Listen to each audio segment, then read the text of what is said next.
ప్రార్థన చేసుకుని ఆరాధన ప్రారంభించుకుందాం.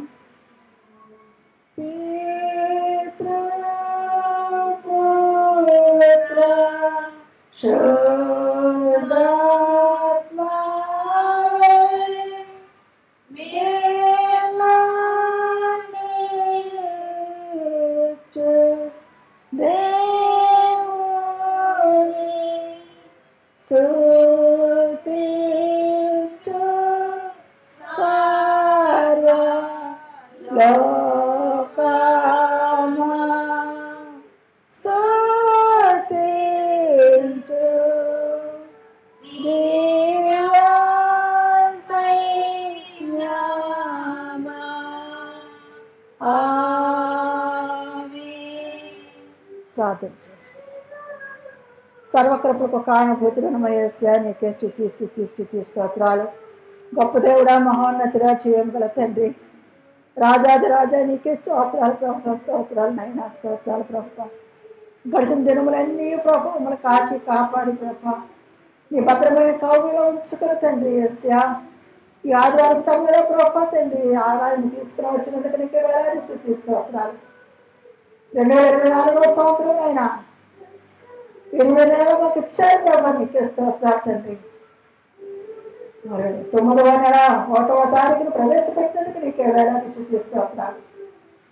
ఈ దినము మాకు ఇచ్చినందుకు వేలాది స్తోత్రాలు ప్రభు. అనేకమైన శోధనలు వచ్చినప్పటికీనైనా, బాధలు వచ్చినప్పటికీ ప్రభు, ఎక్కులు ఇబ్బందులు వచ్చినప్పటికీనైనా మీరు ప్రేమలో తండ్రి మమ్మల్ని తండ్రి హక్కును చేర్చుకుని ప్రభు తండ్రి మమ్మల్ని కాచి కాపాడినైనా వేలాది స్తోత్రాలు చెల్లించుకుంటున్నాం. వాతావరణం మీ కాదులో ఉంచుకోండి, కన్ను మీ కాదులో ఉంచుకోండి ప్రభు. యేసయ్యా రాత్రి పిల్లలు సకాలంలో తీసుకుంటాడు నాయన. యేసయ్యా తండ్రి మరి ముఖ్యంగా మమ్మల్ని మీ ఆదిలో ఉంచుకోండి ప్రభు. తండ్రి నీ వాక్యంతో మమ్మల్ని బలపరచండి, ఆదరించండి, పోషించండి నాయన. తండ్రి ఆ కార్యక్రమం అంతట్లో అంతవరకు మీరు నడిపించండి. అక్కడ 2-3 చేరిన నాలో ప్రార్థన చేస్తారు, అక్కడ ఉంటాను చెప్తున్న ప్రభు నీకే వందనాలు. మా మాతో ఉన్నారు ప్రభు, మా మధ్యన మీరు ఉన్నందుకు నీకే వందనాలు. పరిశుద్ధ ఆత్మశక్తిని ఇక్కడ ఉంచినందుకు నీకే వందనాలు చెల్లించుకుంటూ ప్రభు ఈ ప్రార్థన మా ప్రభు అయిన యేసుక్రీస్తు పేరట అడిగి వేడుకుంటున్నాం తండ్రి, ఆమేన్. దేవుడు మనకి ఇచ్చిన మరి ఒక నెలను బట్టి, మరి ఒక వారాన్ని బట్టి వేలాది స్తుతి స్తోత్రాలు చెల్లించుకుంటున్నాను. మరి 8 నెలలు కూడా దేవుడు మనకి ఆరోగ్యం ఇచ్చి, శక్తినిచ్చి, బలాన్ని ఇచ్చి నడిపించాడు. మరి 9వ నెల 1వ తారీఖున ఆయన యొక్క శరీరాన్ని రక్తాన్ని తీసుకోవడానికి ఆయన ఇచ్చిన గొప్ప భాగ్యాన్ని బట్టి వేలాది స్తోత్రాలు చెల్లించుకుంటున్నాను. అలాగే కూడి వచ్చిన అందరికీ కూడా శుభాభివందనములు తెలియజేస్తా ఉన్నాను. ఇప్పుడు మనం ఉత్తర పత్రికలు చదువుకున్నాం. కీర్తన గ్రంథము 91వ అధ్యాయం, కీర్తనల గ్రంథము 91వ అధ్యాయం 501వ పేజీ ఉత్తర పత్రికలు చదువుకున్నాం. కీర్తన గ్రంథము 91వ అధ్యాయం 501వ పేజీ ఉత్తర పత్రికలు చదువుకున్నాం. కీర్తన గ్రంథము 91వ అధ్యాయం 501వ పేజీ ఉత్తర పత్రికలు చదువుకున్నాం. మహోన్నతుని చోట నివసించేవాడే సర్వశక్తిని నీడన విశ్రమించేవాడు.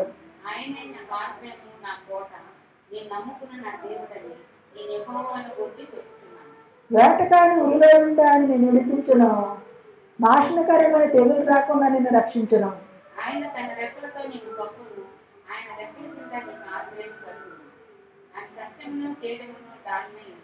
రాత్రి వేళ కొరకు భయమునికైనను, పగటవేళ ఎదురు బాణమునికైనను,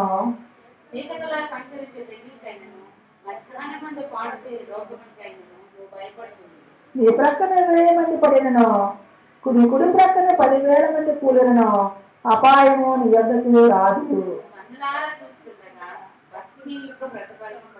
యెహోవా నీవే నా ఆశ్రయమని ఈ మహోన్నతుడైన దేవుని నీకు నివాస స్థలముగా చేసుకుని ఉన్నావు. నీ మార్గములన్నిటిలో నిన్ను కాపాడుటకు ఆయన నిన్ను గూర్చి తన దూతలకు ఆజ్ఞాపించను.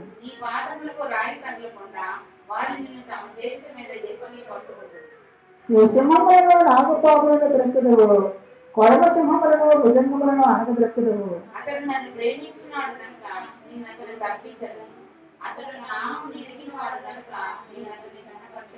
అతను నాకు మొరపెట్టగా నేను అతనికి ఉత్తరం ఇచ్చేదను, శ్రమలో నేను అతనికి తోడై ఉండేదను, అతను విడిపించి అతని గొప్ప చేసేదను. అతను కలిపి చూడదామండి. దీర్ఘాయు చేత అతను తృప్తిపరచదును, ఆ రక్షణ అతనికి చూపించదును. దేవుడు తన పరిశుద్ధ వాక్యం మన హృదయంలో భద్రపరచును గాక. ఆమేన్.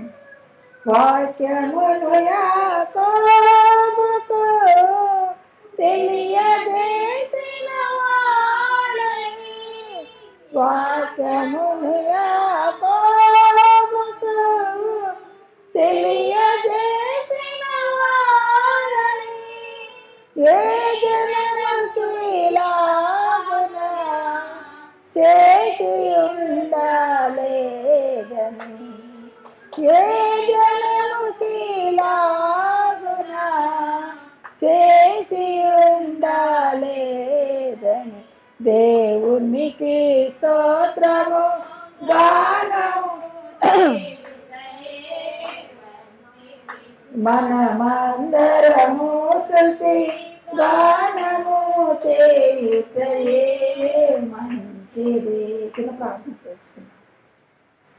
సర్వశక్తిమంతుడా, సర్వాధికారి, నీకే స్తోత్రాలు ప్రభా. అల్పురాలనైనా యోగ్యురాలనైనా నీ శక్తితో ప్రభా, నీ పరమతో ప్రభా నీకు నిలబెట్టిన విధానాన్ని బట్టి ప్రభా వేలాది స్థితి స్తోత్రాలు చెల్లించుకొచ్చిన గత దినాలలో అనేకమైన శోధన వచ్చినప్పటికీనైనా, సైతాను తండ్రి బలంగా పనిచేసినప్పటికీ ప్రభా తండ్రి మీ యొక్క కృపతో ప్రభా నీ సన్నిధిని అక్కడుగా ఉంచినైనా తండ్రి అంధకార శక్తులు లయపరిచినందుకు నేను వేలాది స్థితి స్తోత్రాలు చెల్లించుకొచ్చినాను తండ్రి. మీ నాతో ఉండండి, నాలో ఉండండి ప్రభా తండ్రి. నా గొంతుకుని మీ ఆదిలో ఉంచుకోండి ప్రభు, నా ఆలోచన మీ ఆదిలో ఉంచుకోండి తండ్రి. మీరే నా ద్వారా మాట్లాడమని, మీరే మాకేం కావాలో తండ్రి మీరే వినిపించమని ఈ ప్రార్థన మా ప్రభుత్వం చేసి పిలుచుకోరట అడిగి వేడుకుంటున్నాము తండ్రి. ఆమేన్. దేవుడు మనకు ఇచ్చిన వారి యొక్క వారాన్ని బట్టి దేవాదేవి వందనాలు చెల్లించుకుంటున్నాను. అలా కూర్చున్న మందికి కూడా శుభాకాంక్షలు తెలియజేస్తా ఉన్నాను. ఇక్కడ మన కొద్ది నిమిషాలు వాక్యాలు మనం పఠనం చేసుకున్నాం. మహోన్నతుని చాటును నివసించేవాడే సర్వశక్తి నేడు విశ్రమించేవాడు, ఆయనే నాకు ఆశ్రయం, నా కోట, నేను నమ్మకుని దేవుడని నేను యెహోవాను గూర్చి చెప్పుచున్నాను.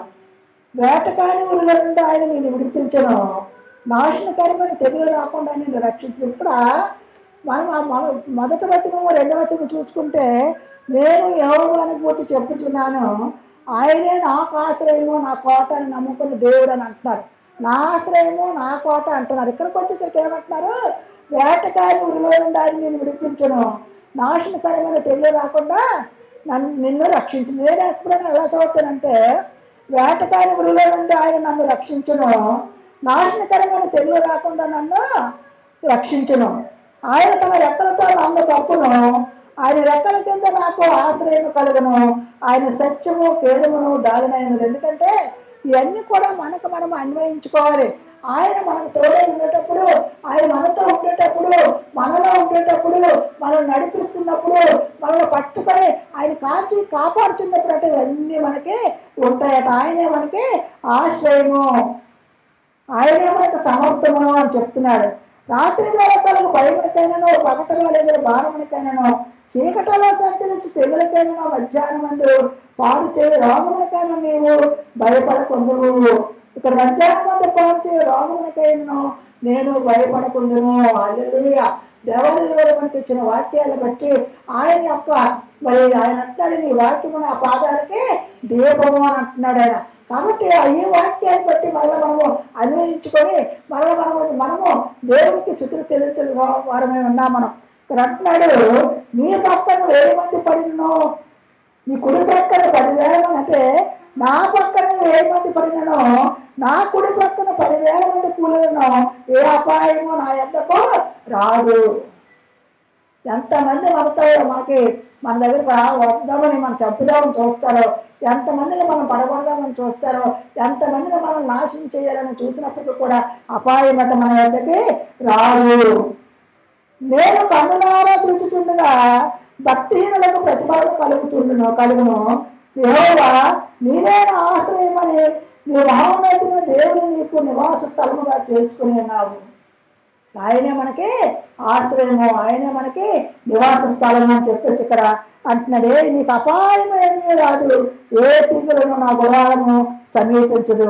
నా మార్గములన్నిటిలో నన్ను కాపాడుటకు ఆయన నన్ను గూర్చి తన దూతలకు ఆజ్ఞాపించను.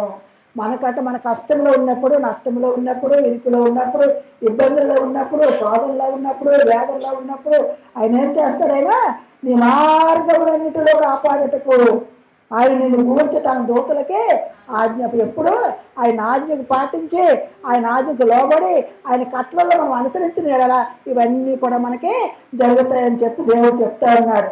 అట్లా నా పాదములకు రాయి తగలకుండా వారు నన్ను తన చేతుల మీద ఎత్తి పట్టుకుందరు. నేను సింహములను నాగుపాములను త్రెక్కెదను, కొడమ సింహములను భుజంగులను అనుభవించదు.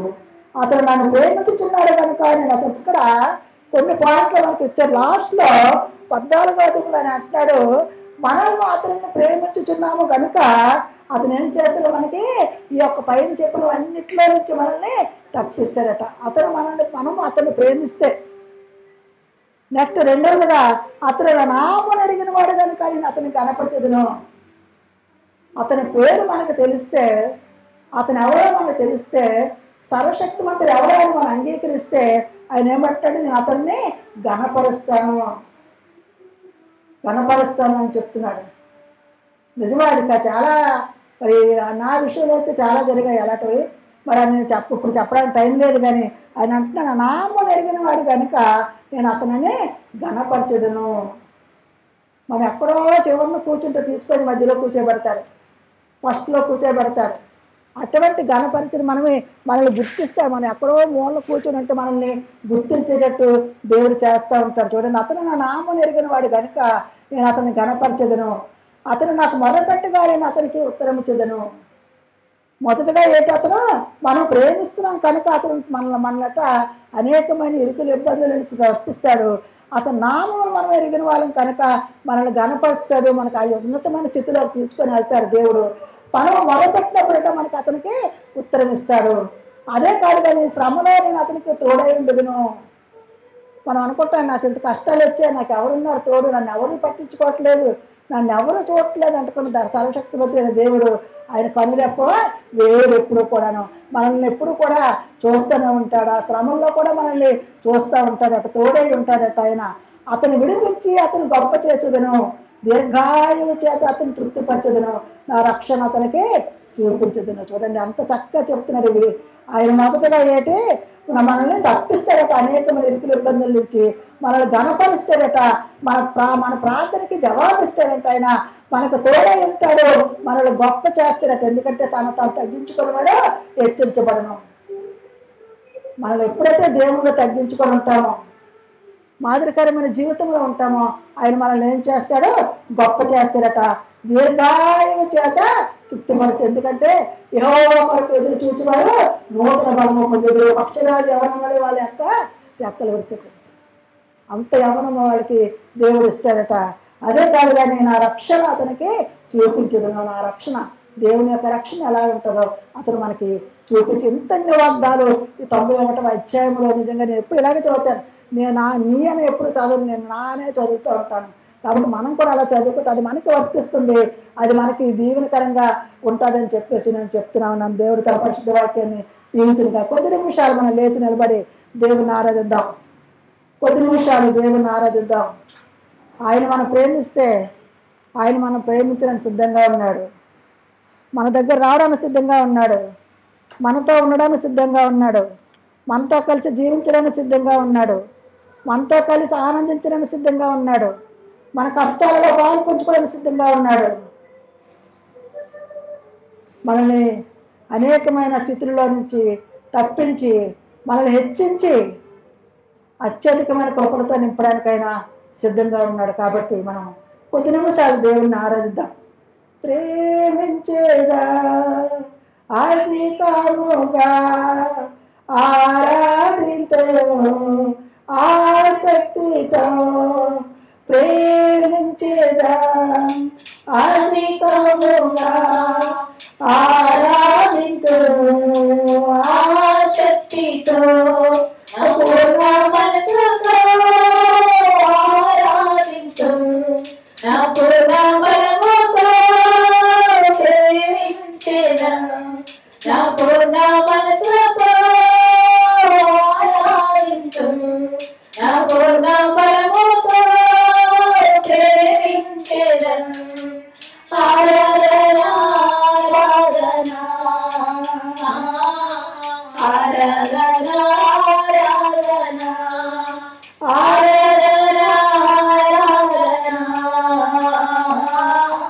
ఆరాధనా ఆరాధనా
నన్ను చూచవే వందనమయ్యా నన్ను చూచవే వందనమయ్యా నా పూర్ణ మనసుతో ఆరాధిస్తూ నా పూర్ణ బలముతో సేవించెదను నా పూర్ణ మనసుతో ఆరాధిస్తూ నా పూర్ణ మనసుతో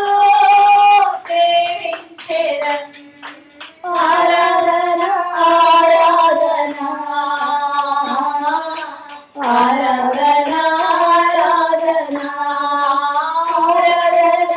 ఆరాధనా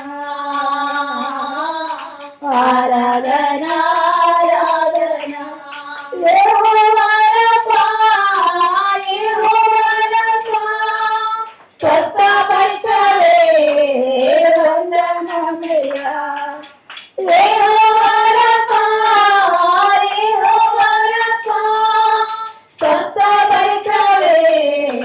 వందనమయ్యా నన్ను స్వస్థపరిచవే వందనమయ్యా నన్ను స్వస్థపరిచవే వందనమయ్యా నా పూర్ణ మనసుతో ఆరాధించు నా పూర్ణ బలముతో సేవించెదను నా పూర్ణ మనసుతో ఆరాధించు నా పూర్ణ బలముతో సేవించెదను ఆరాధనా ఆరాధనా ఆరాధనా ఆరాధనా ఆరాధనా ఆరాధనా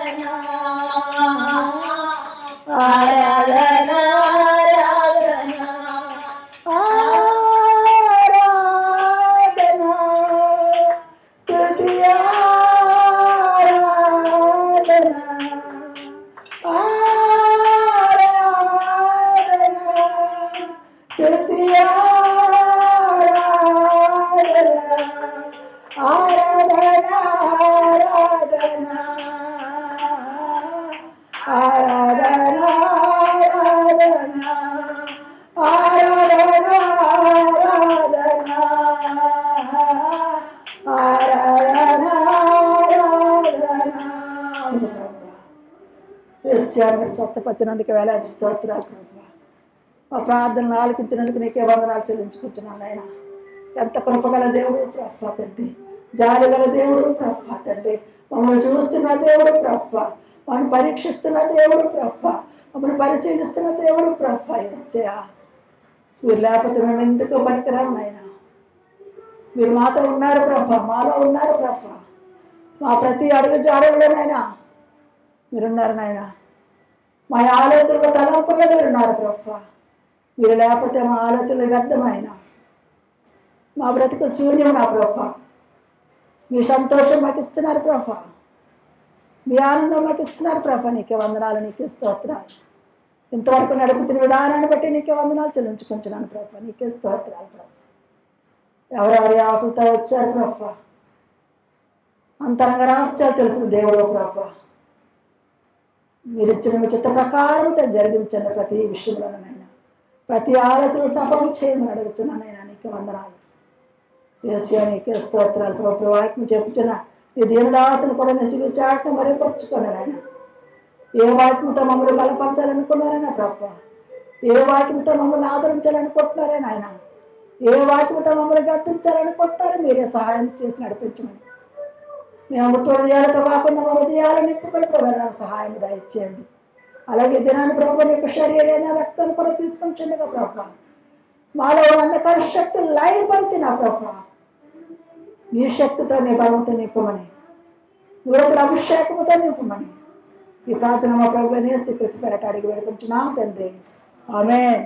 కూర్చుందామండి.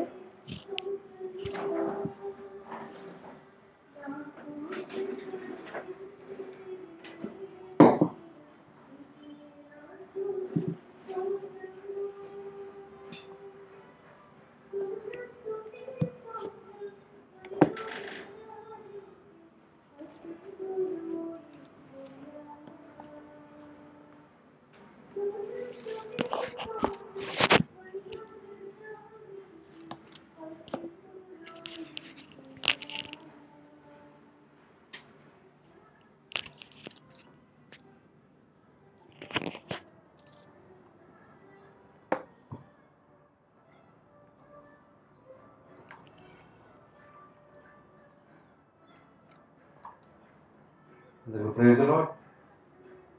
హల్లెలూయా. కళ్ళు మూసుకుంటే చిన్న ప్రార్థన చేసుకుందాం. స్తోత్రం దేవా, స్తోత్రం దేవా, స్తోత్రం దేవా, స్తోత్రం దేవా, స్తోత్రం దేవా, స్తోత్రం చెల్లించుకుంటున్నాం తండ్రి. యువత కాల్స్థానంలో మయంపరచడానికి, కనపరచడానికి మాకు ఇచ్చిన సమయం బట్టి మేము వందనాలు చెల్లించుకుంటున్నాం. ఈ సమయంలో తండ్రి వాక్యం మీరే తండ్రి మాతోని అందరితోని మాట్లాడి మాకు కావాల్సిన జీవాహారం దయచేసి బలపరచుకుని అడుగుతున్నాను తండ్రి. వాతావరణ కాలంగా ఆదరణ ఉంచుకోండి తండ్రి. ఏ విధంగా ఇబ్బంది లేకుండా మిమ్మల్ని మయంపరచటకు మాకు సహాయం దయచేయండి. మీరే తండ్రి అందరితోనే మాట్లాడి కావాల్సిన శాంతి సమాధానం మాకు దయచేసి మీరు నడిపించమని యేసుక్రీస్తు పరిశుద్ధ నామములో ప్రార్థనకు వేడుకుంటున్నాం తండ్రి. ఆమేన్.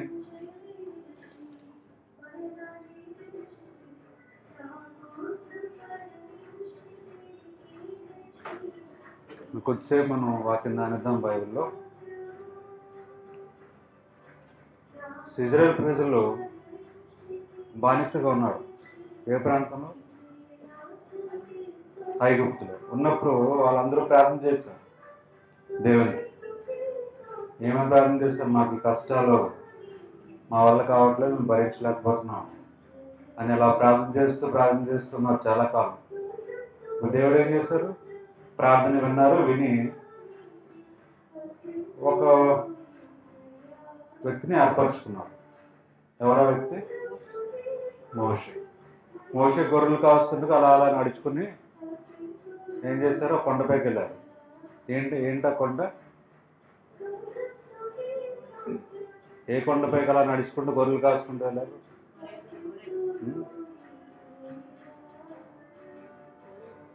ఏది? కొండపైకి వెళ్ళి దేవుడితో అక్కడ మాట్లాడారు. అలా నడుస్తుంటే అక్కడ ఒక అగ్గి కనిపించింది, అక్కడ ఒక స్మోక్ కనిపించింది. దేవుడు పిలిచి మాట్లాడారు. సినాయి కొండపై సినాయి పర్వతం మీదకి వెళ్ళి అక్కడ మాట్లాడితే దేవుడు కనిపించి చెప్తారు, అలా నా ప్రజలు నాకు మొరపెట్టారు, కష్టాల్లో ఉన్నారు, సో నువ్వు వెళ్ళాలి, నువ్వు వాళ్ళని రక్షించి తీసుకురావాలని చెప్పినప్పుడు మోషే అంటే నేను వెళ్ళలేను, నాకు మాట్లాడడం రాదు, నాకు నత్తుంది, లేదంటే నేను ఎలా మాట్లాడతాను అక్కడనే, అదంతా పెద్ద రాజు అన్నప్పుడు దేవుడు ఏమన్నారు? నేనే నేను నడిపిస్తాను, నేనే నీకు సహాయం దయచేస్తాను, నువ్వు వెళ్ళి నా ప్రజల్ని విడిపించి తీసుకురావాలని చెప్పినప్పుడు సరే అని చెప్పేసి మొత్తానికి చివరిలో ఒప్పుకున్నాడు. ఒప్పుకున్న తర్వాత వెళ్ళి ఆ ప్రజలందరినీ బయటకు తీసుకొచ్చి నడిపిస్తున్నప్పుడు ఆ డెజర్ట్లో మౌంట్ సినాయ్ వచ్చింది. ఆ ప్రాంతానికి వచ్చారు. మళ్ళీ సో దేవునితో మాట్లాడడానికి వెళ్ళిన ఒక ప్రాంతం ఏంటి, ఆ మనుషులందరి దగ్గర దేవునితో మోషే మాట్లాడలేదు. ఒక ప్రత్యేకమైన కొండపైకి వెళ్ళే మాట్లాడవలసిన అవసరం వచ్చింది. కొండపైకి వెళ్ళి మాట్లాడారు మోషే ప్రతిసారి కూడా. అవునా లేని కిందనే మాట్లాడారు. సో ప్రజల నుంచి దూరంగా వెళ్ళి సపరేట్గా వెళ్ళి దేవునితో కొండపైకి వెళ్ళి దేవునితో మాట్లాడిన పరిస్థితులే బైబిల్లో మనకి కనిపిస్తాయి. సో కిందనంతా ప్రజలు ఉన్నారు, కిందనంతా ఉన్నారు, పైకి కొండపైకి వెళ్తేనే దేవునికి తో మాట్లాడినట్టు మన బైబిల్లో తెలుస్తుంది చాలాసార్లు. సో ఆ విధంగానే పైకి వెళ్ళారు. చాలాసార్లు పైకి వెళ్ళి దేవునితో మాట్లాడితే దేవుడు కొన్ని చెప్పేవారు మోషేకి, ఇలా చేయాలి, అలా చేయాలి, ఇలా ఉంటే మంచిది, అలా ఉంటే మంచిదని. సో ఆ విధంగానే ఆ ప్రక్రియలోనే వెళ్ళినప్పుడు దేవుడు ఏం చేశారు, మోషేకి అన్నీ చెప్పారు, అన్ని ఆజ్ఞలు కట్టడలన్నీ ఇచ్చారు. సో ప్రజల్ని కొంత దూరం నడిపించిన తర్వాత మౌంట్ సినాయ్ పైకి మోషే వెళ్ళారు. ఆ పర్వతం పైకి మోషే వెళ్ళారు. ఆ వెళ్తున్నప్పుడు మరి చాలా దూరం అది. ఆ ప్రజలందరూ ఎవరైతే బయటకు తీసుకొచ్చారో మోషే ఐగుప్తు నుంచి, ఆ ప్రజలందరూ ఎక్కడ ఉన్నారు, కింద ఉన్నారు. సో మోషే పైకి వెళ్ళినప్పుడు మోషేతో దేవుడు మాట్లాడుతూ కొన్ని ఆజ్ఞలు ఇచ్చారు, కొన్ని కట్టడలు ఇచ్చారు. అన్ని కూడా బైబిల్లో ఉన్నాయి, మనకు తెలుసు. దాంట్లో 10 ఆజ్ఞలు కూడా ఉన్నాయి. 10 ఆజ్ఞల తర్వాత ఇంకా చాలా ఆజ్ఞలు ఇచ్చారు, చాలా కట్టడలు ఇచ్చారు, చాలా లాస్ ఇచ్చారు, కమాండ్మెంట్స్ ఇచ్చారు. అదన్నీ అయిపోయిన తర్వాత మన బైబిల్ తీసినట్టయితే ఎక్సోడస్ అంటే నిర్గమకాండం 31వ అధ్యాయము 18వ వచనం. మరియు ఆయన సీనాయి కొండ మీద మోషేతో మాట్లాడుట చాలించిన తర్వాత ఆయన తన శాసనము గల 2 పలకలను అనగా దేవుని వ్రేలుతో రాయబడిన ఆ పలకలు అతనికి ఇచ్చిన, అంటే మోషేకి ఇచ్చిన. ఇది ఎప్పుడిది, ఎక్సోడస్ 31 చివరిలో మనం చూస్తున్నాం ఇది. కానీ మోషే కొండపైకి వెళ్ళింది ఎప్పుడు, ఎక్సోడస్ ఏ చాప్టర్లో ఉండదు, 10 కమాండ్మెంట్స్ 20 నుంచి 31 వరకు అన్ని దేవుడు ఏం చేస్తున్నారు, ఆజ్ఞలు కట్టడలు అన్ని కూడా మోషేకి చెప్పడం జరిగింది. సో చాలాసేపు మోషే ఎక్కడ ఉన్నారు, పర్వతం పైన ఉన్నారు. ఆ ప్రజలందరూ ఎక్కడ ఉన్నారు, కింద ఉన్నారు. మోషే అంతసేపు పైన సమయం గడిపాడంటే అర్థం ఏంటి, బాగుందనా లేదని అక్కడ హ్యాపీగా ఉన్నాడు అక్కడ. సో మంచి ప్రాంతం, ప్రశాంతం ఉంది, చక్కగా దేవునితో మాట్లాడుతున్నాడు. ఏ తలనొప్పి లేదు, ఏ బాధ లేదు, ఏ కష్టాలు లేవు. ఎంతసేపు అయినా మాట్లాడుతూనే ఉన్నాడు దేవునితో, దేవుడు చెప్తూనే ఉన్నారు. సో ఎక్సోడస్ 21 చాప్టర్లో మొదలైతే 31 వరకు ఇంకా మధ్యలో బోల్ సేపు దేవుడు మాట్లాడారు మోషేతో. కొన్ని పలకల మీద కూడా దేవుడు రాసిచ్చారు. ఇవన్నీ కూడా నువ్వు తీసుకెళ్ళని దేవుడు పంపిస్తే అప్పుడు కిందకి వచ్చాడు. అంతవరకు మోషే నేను వెళ్తాను, నా ప్రజలను ఒకసారి చూడాలి అని అనలేదు మోషే. సో చాలాసేపు అక్కడ దేవునితో గడిపినట్టు మనకి తెలుస్తుంది బైబిల్లో. ఎంతసేపు అని తెలియదు కానీ చాలాసేపు, అంటే గంటలు కాదు, కొన్ని రోజులు అంట.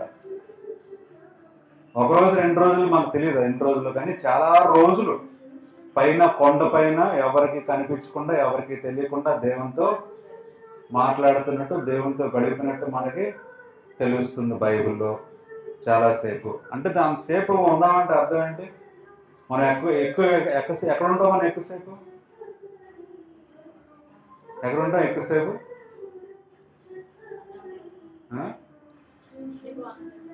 మన ప్రశాంతత ఉన్నప్పుడే ఉన్న చోట ఉంటాం ఎక్కువసేపు. కొంతమందికి బీచ్లో ప్రశాంతత ఉంటుంది, ఎక్కువ ఎక్కడ ఉంటారు, బీచ్లో ఉంటారు, వాళ్ళకి అది కావాల్సింది. కొంతమంది తిరుగుతూ ఉంటారు, కొంతమంది సినిమా థియేటర్కి వెళ్తుంటారు, అక్కడ ప్రశాంతత ఉంటుందని. కొంతమంది ఇంట్లో ఉంటే ప్రశాంతంగా ఇంట్లో ఉంటారు. కొంతమంది ఫ్రెండ్స్తో ఉంటే ప్రశాంతంగా ఉంటుందని ఏం చేస్తారు, మాట్లాడుతూ ఫ్రెండ్స్ దగ్గరికి వెళ్తారు. సో ప్రశాంతత ఎక్కడ ఉందో అక్కడ ఎవరు ఎంతసేపు ఉంటాం, ఎక్కువసేపు ఉంటాం. ఎక్కువ ఎక్కడ ఉంటాం అంటే మనకు హ్యాపీనెస్ ఇచ్చేది, సంతోషాన్ని ఇచ్చేది, ప్రశాంతతని ఇచ్చేది. మరి మోషే అంతసేపు దేవునితో ఉన్నాడంటే, అన్ని రోజులు దేవునితో ఉన్నాడంటే మోషే మన హ్యాపీగా ఉన్నాడా లేదా? సో మంచి ప్రశాంతమైన ప్రాంతం, చక్కగా కొండపైన ఏ డిస్టర్బెన్స్ లేదు, ఏ ప్రజల తలనొప్పి లేదు, వాళ్ళ కంప్లైంట్స్ లేవు, వాళ్ళు వచ్చి ఏటి ఎలా ఉందో మాకు తిండి లేదు అని అనేది ఇది లేదు. ఆ ప్రజలందరూ కింద ఉన్నారు, మోషే చక్కగా దేవునితో ప్రశాంతంగా గడుపుతున్నాడు. అప్పుడు దేవుడు ఏం చేశారు, చాలు ఉన్నావు అని చెప్పేసి ఆ యొక్క పలకలు ఇచ్చేసి నువ్వు కిందకి వెళ్ళని పంపించారు దేవుడు. కానీ ప్రజలు అంతలోకి ఏం చేశారు చూడండి, 32:1 నుంచి చదవండి. మోషే కొండ దిగకుండా తడువు చేయుట ప్రజలు చూచినప్పుడు అక్కడ ఏమవుందంటే staying there for a long time అండి, అంతకాలం చాలా కాలం పైన ఉండిపోయాడు మోషే, కింద దిక్కుండాను అక్కడే బాగుందని. అది ప్రజలు చూసి ఆ ప్రజలు అహరోను వద్దకు కూడి వచ్చి లెమ్ము మా ముందర నడుచుటకు ఒక దేవతను మా కొరకు చేయము, నుండి మమ్మల్ని రప్పించిన ఆ మోషే అనువాడు ఏమాయలో మాకు తెలియదని అతనితో చెప్పింది. ఏమంటారు ప్రజలు, చాలా కాలం అయిపోయింది, అసలు ఒక రోజు కాదు 2 రోజులు కాదు, ఎన్ని రోజులు అయింది కూడా మనకు తెలియదు, చాలా రోజులు అయిపోయింది, చాలా నెలలు గడిచిపోయామో దేవునితో ఉంటూ. మోషే చూసారు ప్రజలు, ఇంక మా వల్ల కాదు, మాకొక దేవత కావాలి, నాకు తయారు చేయమని అందరూ ప్రజలందరూ కలిసి వెళ్ళి అహరోను దగ్గరికి వెళ్ళారు, నాకు కావాలి తయారు చేయమని. అహరోను అంతమంది జనం చూసి ఏమైపోయాడు, భయపడిపోయి సరే మీ బంగారం అంతా నాకు ఇవ్వండి అని చెప్పేసి అక్కడ దేంట్లో వేస్తాడు, అగ్గిలో వేస్తాడు. అగ్గిలో వేస్తే అక్కడ బంగారం ఏం తయారు చేయలేదు, ఆటోమేటిక్గా అక్కడ బయటకు వచ్చిందంట. ఇది ఒక బొమ్మ, గోల్డ్ బుల్ ఎద్దు అలా పైకి వచ్చిందంట ఆ రూపంలో. సో ప్రజలందరూ చూసి ఓపిక లేక మోషే పైకి వెళ్ళిపోయి హ్యాపీగా ఉన్నాడు, మేమేమి ఇక్కడ మాకు ఏమీ లేదు అని చెప్పేసి వాళ్ళు తయారు చేసుకున్నారు. అప్పుడు 7వ వచనంలో ఏమంటున్నాడు, 7వ వచనం, కాగా అప్పుడు ఇంకా మోషే ఎక్కడ ఉన్నారు, అప్పుడు ఇంకా పైన దేవునితోనే ఉన్నారు, ఇంకా కిందకి రాలేదు మోషే. దేవుడు ఈ విధంగా అన్నారు మోషేతో ఏమని. సో మోషేని దేవుడు ఏం చెప్పారు, నీవు దిగి వెళ్ళుము, ఐగుప్తు దేశము నుండి నీవు రప్పించిన నీ ప్రజలు చెడిపోయిరి,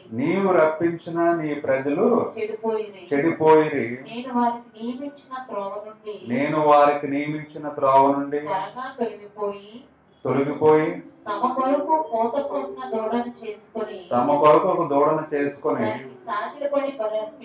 దానికి సాగిలపడి బలి అర్పించి ఇశ్రాయేలు ఐగుప్తు దేశంలో నుండి నిన్ను రప్పించిన నీ దేవుడు ఇదే అని చెప్పుకొనిరని. సో వాళ్ళు ఏం చేస్తున్నారంటే ప్రజలు ఆ విధంగా తయారు చేసి దేవుని పూజిస్తున్నప్పుడు, ఒక బొమ్మను తయారు చేసుకుని పూజిస్తున్నప్పుడు దేవుడే ఏం చేశారు, మోషేని కిందకి వెళ్ళమని చెప్పారు. అంతవరకు మోషే వెళ్ళట్లేదు, పైన ప్రశాంతంగా ఉంది, హ్యాపీగా ఉందని దేవునితో మాట్లాడుతున్నాడు మోషే.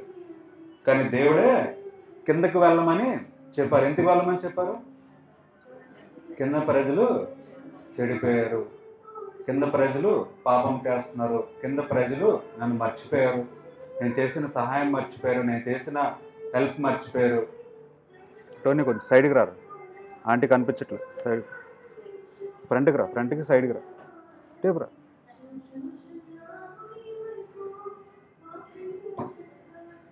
సో ప్రజలు మర్చిపోయారు, ప్రజలు పాపములు ఉన్నారు, ప్రజలకి నన్ను వదిలేశారు, నేను చెప్పినవన్నీ కూడా వాళ్ళు విడిచిపెట్టారని చెప్పేసి దేవుడు మోషేని కిందకి వెళ్ళమని చెప్తేనే అప్పుడు మోషే కిందకి వెళ్ళారు. జాగ్రత్త గుర్తుపెట్టుకోండి అన్నమాట.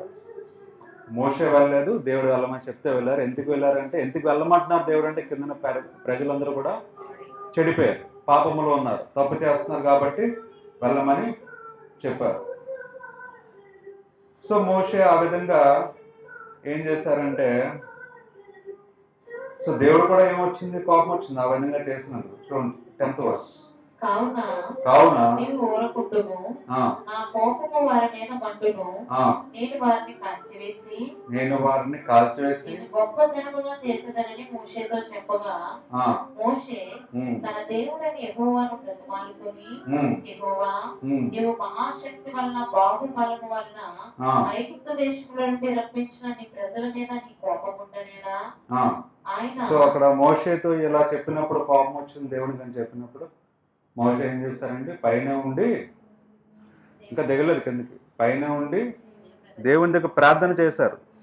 ఎందుకు కోపం పడుతున్నాను ఈ ప్రజల పైన, కొంచెం దయ చూపించు, కొంచెం జాలి చూపించు అని మోషే పైనే కొండపైన ఉండి దేవుని దగ్గర ప్రార్థన చేశారు, వేడుకున్నారు వాళ్ళని ఏం చేయొద్దు అని చెప్పేసి.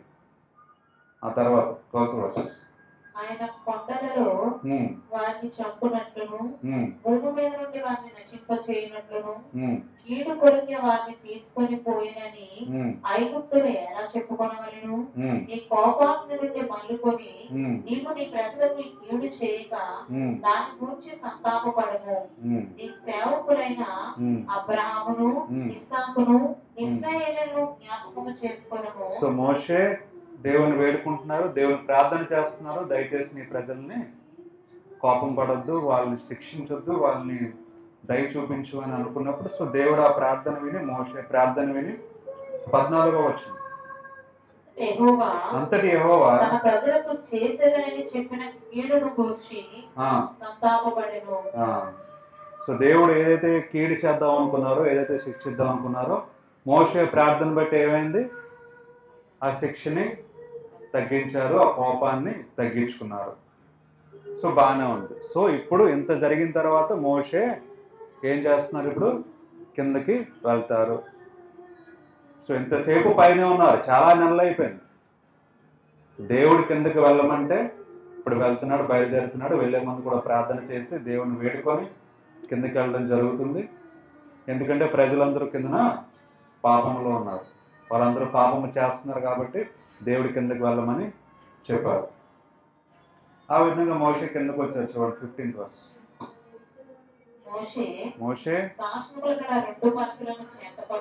రెండు పలకలను చేత పట్టుకొని కొండ దిగి వచ్చెను. సో కొండ దిగి ఎప్పుడు వచ్చారంట? చాలా నెలల తర్వాత కిందకి రావడం జరిగింది. దేవుడు ఎందుకు పంపించారు కిందకి? మోషే ఎందుకు వచ్చారు కిందకి?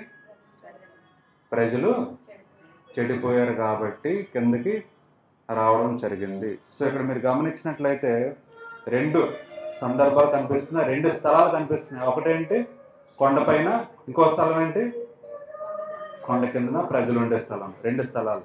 కొండపైన ఏముంది? కొండపైన దేవుని సన్నిధి ఉంది, దేవుని ప్రశాంతత ఉంది, సంతోషం ఉంది. కొండ కిందన ఏముంది? దేవుని సన్నిధి లేదు, పాపం ఉంది, ప్రశాంతత లేదు, సమాధానం లేదు, ఏమీ లేదు.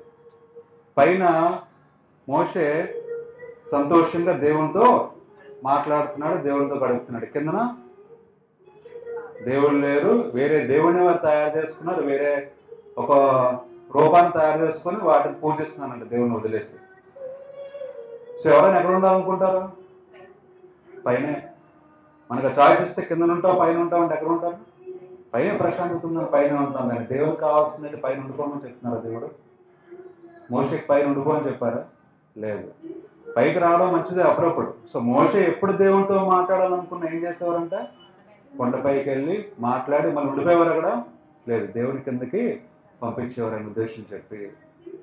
సో శాంతిగా ఉన్నా, సమాధానంగా ఉన్నా, పైన చాలా బాగున్నా దేవుడికి కావాల్సింది అంటే పైన ఉండిపోవడం కాదు. దేవునికి కావాల్సింది ఏం కావాలి? దేవునికి కింద ఎక్కడైతే సాతాను ఉన్నాడో, కిందన ఎక్కడైతే దేవునికి వ్యతిరేకమైన సాతాను ఉన్నాడో, ప్రజలు ఎక్కడైతే పాపం చేస్తున్నారో, ఎక్కడైతే ప్రజలు నశించిపోతున్నారో అక్కడికి దేవుడు పంపిస్తారు. వెళ్ళడం దేవునికి కావాలి. కంఫర్ట్ జోన్లో ప్రశాంతంగా ఉన్న నా జీవితం, దేవునిలో ఉన్నా సరే చాలా సంతోషం ఉంది, నాకేమీ లేవు అని అలా ఉండిపోవడం దేవునికి ఇష్టం లేదు. ఈ విషయం గమనించాలి ప్రతి ఒక్కరు. ఈరోజు నేను బైబిల్ ద్వారా చెప్పాలనుకుంది ఏంటంటే, దేవునిలో మనం ఉంటున్నాం, ప్రార్థన చేసుకుంటున్నాం. మోషే పైన ప్రార్థన చేశారు లేదా? చేశారు. మోషే దేవునితో మాట్లాడుతున్నారు లేదా? మాట్లాడుతున్నారు. అంత బాగుందా లేదా? సో మోషే అనుకోవచ్చు నేను ఎక్కడే ఉండిపోవచ్చు కదా, చక్కగా ఉంది, ప్రశాంతంగానే ఉండిపోయాడు చాలా కాలం. కానీ కిందన దేవుడు ఏం చేశారు? ఆయన సృష్టించిన ప్రజలు, ఆయన ప్రజలు నశించిపోతున్నారు కాబట్టి, ఆయన ప్రజలు పాపంలో ఉన్నారు కాబట్టి ఖచ్చితంగా నా దగ్గర ఉండిపోవడం కాదు, నువ్వు కిందకి వెళ్ళాలి అని చెప్పేసి మోషేని పంపించారు. సో మనం కూడా సంతోషంగా ఉండొచ్చు దేవునిలో. నాకు ఏ కష్టాలు లేవు, నాకు ఏ బాధలు లేవు, చక్కగా ప్రార్థన ఉంది, చక్కగా వాక్యం ఉంది, చక్కగా మా చర్చ్ ఉంది, అన్నీ బాగానే నడుస్తున్నాయి అని చెప్పేసి అలా ఉండిపోవడం దేవునికి ఇష్టం? చెప్పండి, ఇష్టం లేదు. దేవుళ్ళు ఉండొచ్చు బాగానే, సంతోషంగానే. కానీ దేవునికి కావాల్సింది ఏంటి? ఎక్కడైతే నశించిపోతున్నారో ప్రజలు, ఎక్కడైతే కిందన నీ సన్నిధి బాగానే ఉంది దేవునితో, మరి ఆయన సృష్టించిన ప్రజలు సరిగ్గా లేరు, ఆయన దారి తప్పారు కాబట్టి నువ్వు కిందకి వెళ్ళాల్సిందే అని దేవుడు మోషేకి ఆజ్ఞాపించినట్టు మనకు కూడా చెప్పారు. అదే చెప్పారు ఆ శిష్యులు కూడా. ఏం చెప్పారు? నువ్వు బాగానే ఉన్నారు, అన్నీ నేర్చుకున్నావు నా దగ్గర, కానీ ఇప్పుడు నువ్వు వెళ్ళాల్సింది ప్రజల్లోకి వెళ్ళి సర్వలోకానికి వెళ్ళి సువార్తని ప్రకటించాలి, ఎందుకంటే ప్రతి ఒక్కరూ పాపం చేసిన వారే అని దేవుడు చెప్పడం జరిగింది, యేసుక్రీస్తు. ఇక్కడ కూడా అదే చెప్తున్నారు మోషేతో, నువ్వు కిందకి వెళ్ళాలి, వాళ్ళతో నేను చెప్పిన మాటలు చెప్పు, శిక్ష వస్తుందని చెప్పు. మరి మోషే ప్రార్థన చేశారు కాబట్టి శిక్ష తగ్గిస్తారన్నారు, కానీ ఖచ్చితంగా శిక్ష వస్తుందని చెప్పమని చెప్పారు. ఆ విధంగా మోషే ఏం చేస్తారు? కిందకి వెళ్తారు, కిందకి వెళ్ళి అది ఏదైతే తయారు చేసుకున్న అంతా కూడా మళ్ళీ అంత కరిగిచ్చేసి మళ్ళీ మోషే చెప్తున్నారు చూడండి ప్రజలతో. 30 మరునాడు మోషే ప్రజలతో మీరు గొప్ప పాపము చేసితిరి కనుక చూడండి, మళ్ళీ యెహోవా యొద్దకు నేను కొండ ఎక్కి వెళ్తాను,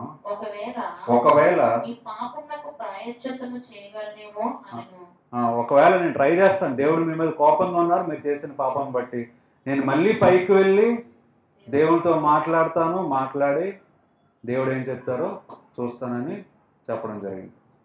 అప్పుడు మోషే యెహోవా యొద్దకు తిరిగి వెళ్ళి, అయ్యో ఈ ప్రజలు గొప్ప పాపము చేసిరి, వారు బంగారు దేవతను తమ కొరకు చేసుకొనిరి, అయ్యో నీవు వారి పాపమును ఒకవేళ పరిహరించదవా, లేని యెడల నీవు రాసిన నీ గ్రంథములో నుండి నా పేరు తుడిచివేయమని బ్రతిమాలుకొనుచున్నాను. సో దేవునితో మాట్లాడడానికి మోషే ఎక్కడికి వెళ్తున్నారు?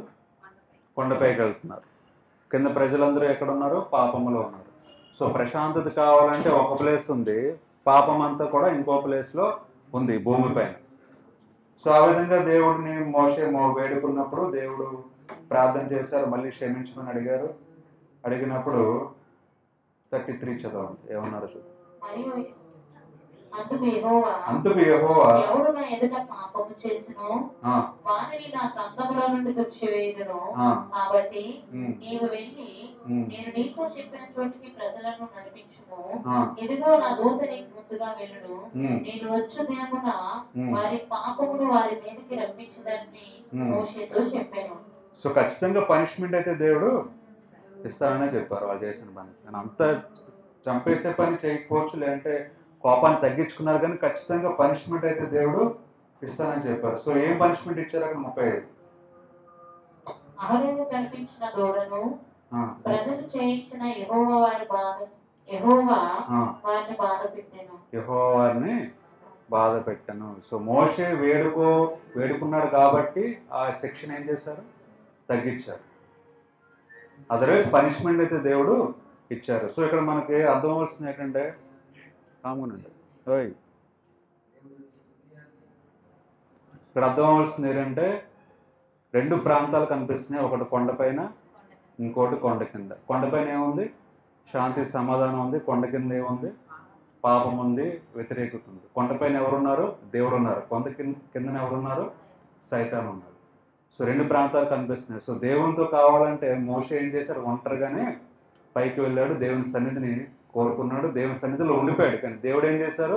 ఇక్కడ ఉండడానికి వీల్లేదు నువ్వు ఎప్పుడు కూడా అని చెప్పేసి కిందకి పంపించారు. ఎప్పుడు కూడా అక్కడ ఉండడానికి లేదు, నువ్వు కిందకి వెళ్ళాలి, ఎందుకంటే అక్కడ నా ప్రజలు ఉన్నారు, నశించిపోతున్నారు కాబట్టి నువ్వు వెళ్ళాలని చెప్పడం జరిగింది. దేవుని ఉద్దేశం అది దేవుని కోరుకుంటుంది మన దగ్గర నుంచి. సో సంతోషం సమాధానం దేవునిలో ఉన్నా సరే మనం చేయాల్సిన పని అంటే కింద నశించిపోతున్న వాళ్ళ గురించి మనం ప్రయాసపడాలి అని దేవుడు అక్కడ తెలియజేస్తున్నారు. ఇక్కడ జరిగిన సంఘటనే యేసుక్రీస్తు వచ్చిన తర్వాత కూడా ఎప్పుడైనా జరిగిందా? సేమ్ ఇలాగే జరిగింది. ఎక్కడైనా మోషే ఏ విధంగా ప్రశాంతంగా ఒంటరిగా కొండపైకి వెళ్ళారో అలాగే ఎప్పుడైనా దేవుని శిష్యులు ఒంటరిగా ప్రశాంతంగా కొండపైకి వెళ్ళి దేవుని చూసే పరిస్థితి ఎక్కడైనా ఉందా బైబిల్లో? సేమ్ ఇలా జరిగినట్టుగానే ఇప్పుడు దేవుడు ఎక్కడ ఉన్నారు? మోసే టైంలో కొండపైన కనిపించారు, కొండ కింద లేరు. ఎక్కడ లేరు కొండ కింద, కొండపైనే దేవుడు ఉన్నారు. కిందకు వచ్చేసరికి మామూలు మోసేలాగే వచ్చాడు. ఆ మహిమని పైనే చూశాడు మోషే, కింద చూడాలి. మోషే ఏమో కొండపైన ఉండిపోదాం అనుకున్నాడు, కానీ దేవుడు ఒప్పుకోలేదు, కిందకి వెళ్ళిపోమనే చెప్పారు, ఆ ప్రజలు నడిపించమనే చెప్పారు. అటువంటి సిచ్యువేషన్ బైబిల్లో. మోషే కొండపైకి లేవన్నాడు, నాకు ధైర్యం లేదు, నా మాటలు రావు, నాకు శక్తి లేదు, నేను వెళ్ళలేను అన్నారు. కానీ దేవుడు ఏం చెప్తున్నాడు, నువ్వు వెళ్ళాలి, నేను నడిపిస్తానని చెప్పేసి కిందకి దేవుడు మోషేని పని కొరకు పంపించారు. అటువంటి సేమ్ సిచ్యువేషనే ఎక్కడైనా జరిగిందా యేసుక్రీస్తు టైంలో?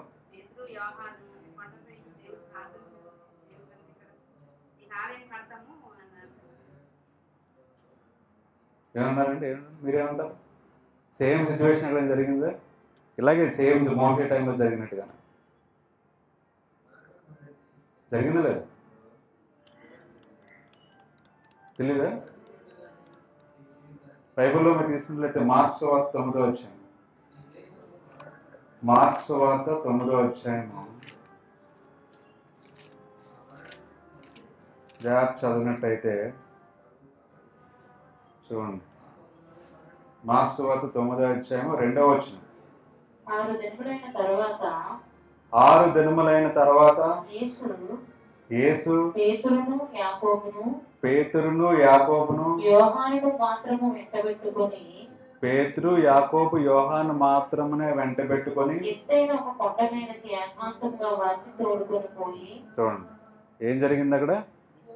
పేతురు యోహాను యాకోబును దేవుడు ఒంటరిగా వాళ్ళ ముగ్గురిని తీసుకొని ఎక్కడికి వెళ్ళిపోయారంట?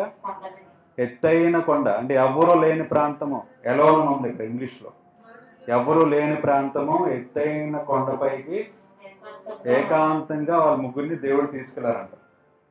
తీసుకెళ్ళి అక్కడ ఏం జరిగిందో చూద్దాం. చూడండి, వాళ్ళ చూస్తుండగానే వాళ్ళ ముగ్గురు ఎదుట యేసుక్రీస్తు ఏమయ్యారంట? రూపాంతరము పొందారంట. అంతలో ఆయన వస్త్రములు ప్రకాశమానమనియు తెల్లవియు ఆయన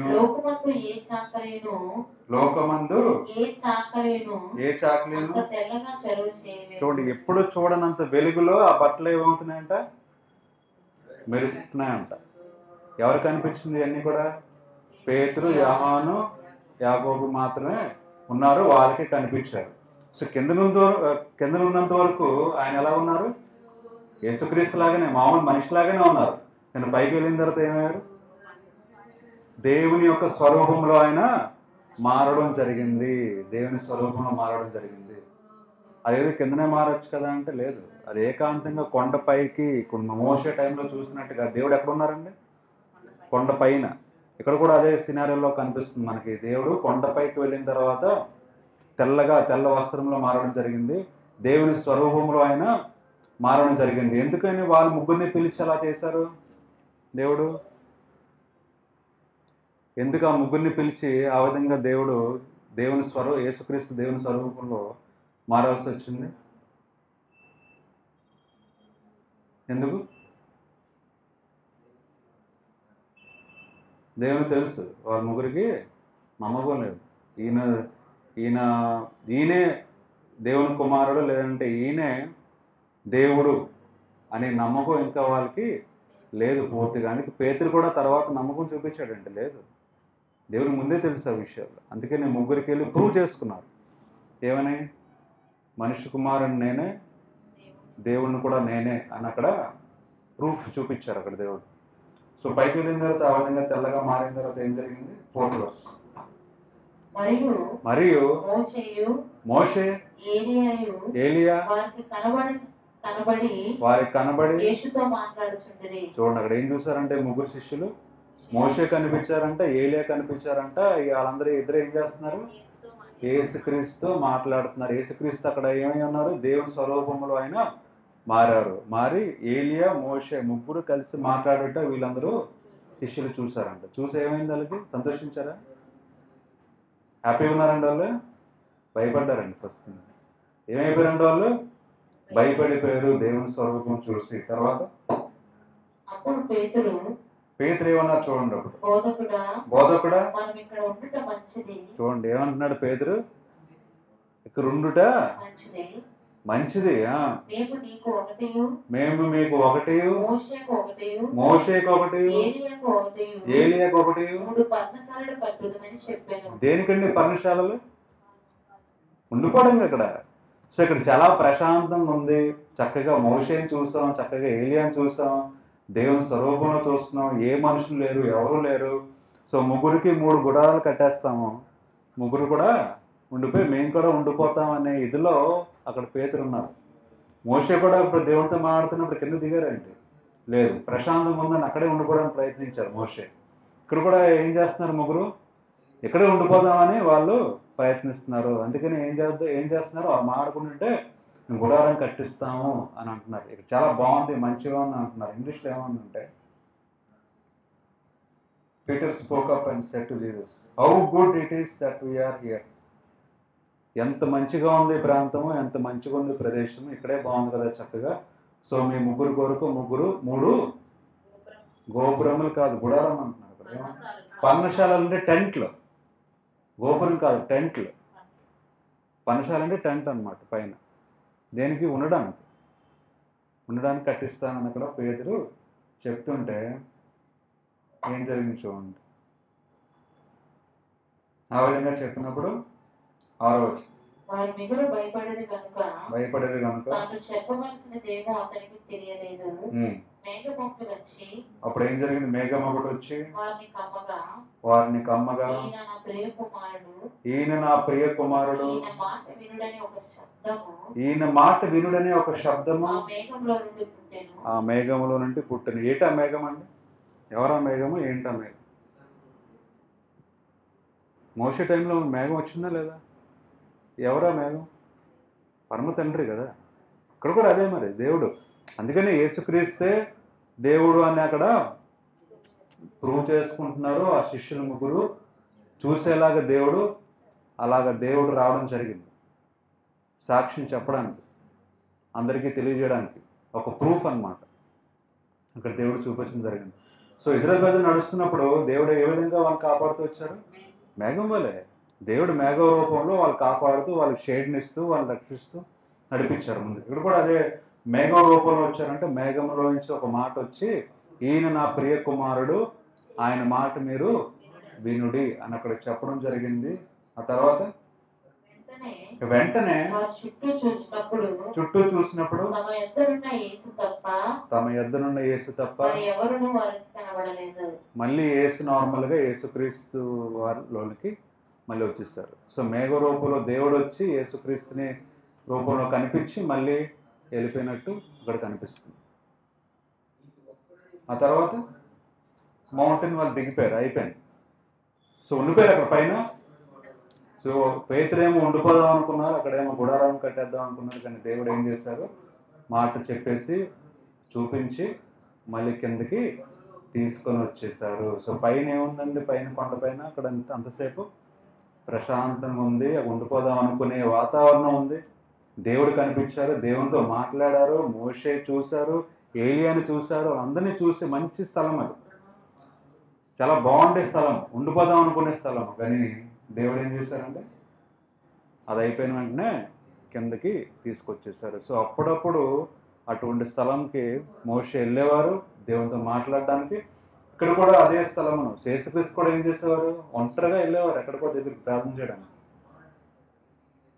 అలాగనే ఆ శిష్యులు కూడా నమ్మకం లేదు కాబట్టి చూపించారు తీసుకెళ్ళి. ఆ తర్వాత కిందకు వచ్చినప్పుడు కిందనేమో చూడండి, కొండపైన అంత ప్రశాంతంగా ఉంది కదా ఇంతవరకు. ఆ కిందనేముందో చూడండి, కిందకు వచ్చేసారు.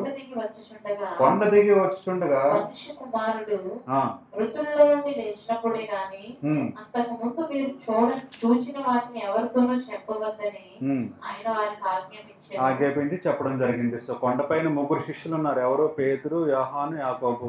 మిగతా శిష్యులు ఎక్కడున్నారు, కొండ కిందన ఉన్నారు. ఇప్పుడు వీళ్ళు కొండ పైనుంచి కిందకి దిగుతున్నారు. ఇంతవరకు ప్రశాంతతలో హ్యాపీగా గడిపారు పైన. ఇప్పుడు కిందకు వచ్చినా ఏముందో చూద్దాం. కిందకు వచ్చిన తర్వాత 14th verse చదవండి, 14వ వచనం. వాళ్ళ పైనుంచి కిందకి శిష్యుల వద్దకు వచ్చి వారి చుట్టూ బహుజనులు కూడి చాలా మంది జనం కూడుకున్నారంట. శాస్త్రాలను కూడా ఏం చేస్తున్నారు, ఆర్గ్యుమెంట్ చేస్తున్నారు, వాదిస్తున్నారంట శిష్యులతో. చూసారంట ఎవరు, ఈ 3 పైనుంచి కిందకి దిగుతున్నప్పుడు యేసుక్రీస్తు. ఆ తర్వాత వెంటనే జన సమూహం అంతయు ఆ, ఆయనను చూచి యేసుక్రీస్తుని చూసి మిగులు విభ్రాంతి నుండి ఆయన యొద్దకు పరిగెత్తుకొని వచ్చి సో యేసుక్రీస్తు కింద దిగడం చూసి ఆ ప్రజలందరూ కూడా యేసు దగ్గర పరిగెత్తుకొని వచ్చారంట. ఆయనకు వందనము చేసిరి. ఆయనకు వందనము చేసిరి. అప్పుడు ఆయన మీరు దేని గురించి వారితో తర్కించుచున్నారని వారిని అడగగా, సో యేసుక్రీస్తు చూశారు, అడుగుతున్నారు దేని గురించి మీరు వాదిస్తున్నారు అని అడుగుతున్నప్పుడు వారు ఏం చెప్పారు చూడండి. జన సమూహంలో ఒకడు బోధకుడా, మోగ దయ్యము పట్టిన కుమారుణ్ణి నీ యొద్దకు తీసుకొని వచ్చి తిని అది ఎక్కడ వారిని పట్టునో అక్కడ వారిని పడద్రోయుము. అప్పుడు వాడు నురుగు కాంచుకొని పండ్లు కొరుకుకొని మోచెను. దానిని వెళ్ళగొట్టుడని నీ శిష్యులను అడిగితే గాని అది వారి చేత కానదని ఆయనతో చెప్పాను. చాలు. సో పైనుంచి కిందకి దిగిన తర్వాత ఏం కనిపించిందంటే, ఏం చూస్తారు అక్కడ? సాతాను పట్టిన ఒక అబ్బాయిని చూశారు. కింద గొడవలు అవుతున్నాయి, ఆర్గ్యుమెంట్ జరుగుతుంది. శిష్యులేమో ఆ దయ్యాన్ని వెళ్ళగొట్టలేకపోయారు. ఇక్కడ గొడవలు అవుతున్నాయి, ఆర్గ్యుమెంట్ జరుగుతుంది. పైనంతా ఏముంది? ప్రశాంతత ఉంది. కిందనే ఉంది సాతాను, గొడవలు, ఆర్గ్యుమెంట్స్. విశ్వాసం ఉందా శిష్యులకి? లేదు. సో దేవునికి కావాల్సింది ఏంటి?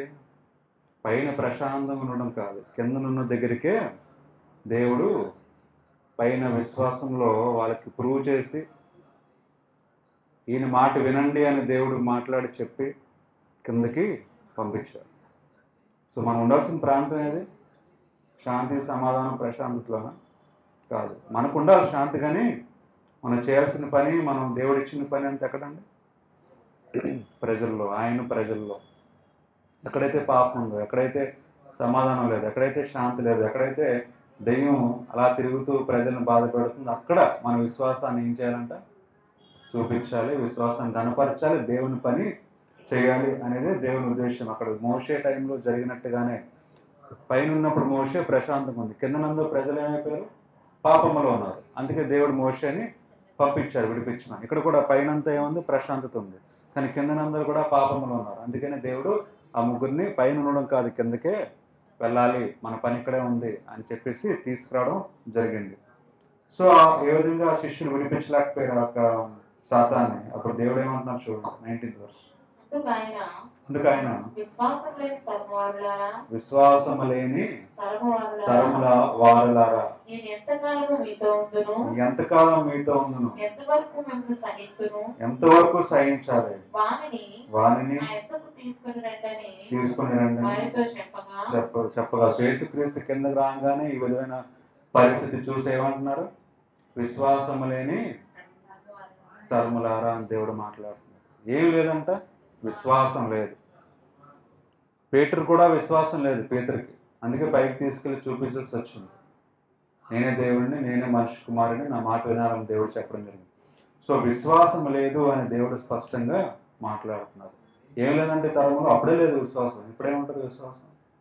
యేసుక్రీస్తు పక్కన ఉన్నప్పుడే ఏం లేదు, అక్కడ విశ్వాసం లేదు. పక్కన ఉన్నప్పుడే, వాళ్ళు పక్కన నడుస్తున్నప్పుడే విశ్వాసం లేదు ప్రజలకి, శిష్యులకి. మరి ఇప్పుడు ఉంటుందంటారా?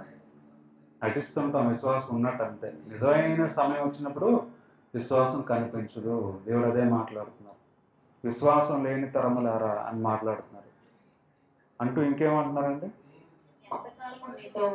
ఎంతకాలము మీతో నేను ఉందును.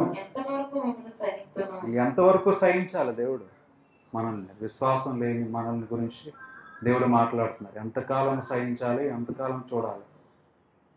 ఇన్ని ప్రార్థనకు వెళ్తున్నాం, ఎన్నిసార్లు వాక్యం చదువుతున్నాం, లేదంటే ప్రార్థన చేసుకుంటున్నాం, అన్నీ వింటున్నాం, కానీ విశ్వాసం ఏమవుతుంది అని దేవుడు ప్రశ్నిస్తున్నారు. విశ్వాసం లేదు కాబట్టే దేవుడు మాట్లాడుతున్నారు. దేవుడు చెప్తున్నారు, విశ్వాసం లేని ప్రజలారా ఎంతకాలం ఉంటాను మీకు? అదే విశ్వాసం, అదే ప్రశ్న దేవుడు మనల్ని కూడా వేస్తున్నారు. నిజంగా మనకు విశ్వాసం ఉందా లేదా మనం పరీక్షించుకోవాలి. దేవుడు అంటున్న మాటని మనం ఒకసారి చూడాలి. చూస్తున్నప్పుడు అంటున్నారు, ఆ విధంగా చేసినప్పుడు బాబుని తీసుకురామని చెప్పారు. అదంతా కూడా చేసి దేవుడు మాట చెప్పారు. అదేమేమైందంటే వదిలేసి వెళ్ళిపోయింది. అప్పుడు 23లో ఏమంటున్నారు చూడండి దేవుడు 23. అందుకు యేసు, అందుకు యేసు నమ్ముట నీ వలనైతే నమ్ముట నీ వలనైతే నమ్మువానికి సమస్తము సాధ్యమని నమ్మువారికి సమస్తమును సాధ్యమని సాధ్యమే అని అక్కడ చెప్పడం జరిగింది. ఏమంటున్నారు? దెయ్యం పోవాలంటే దేవుడు ఏం చెప్తున్నారు? నమ్ముట నీ వలనైతే నమ్మువారికి సమస్తము సాధ్యమే అని అక్కడ దేవుడు మాట్లాడుతున్నారు.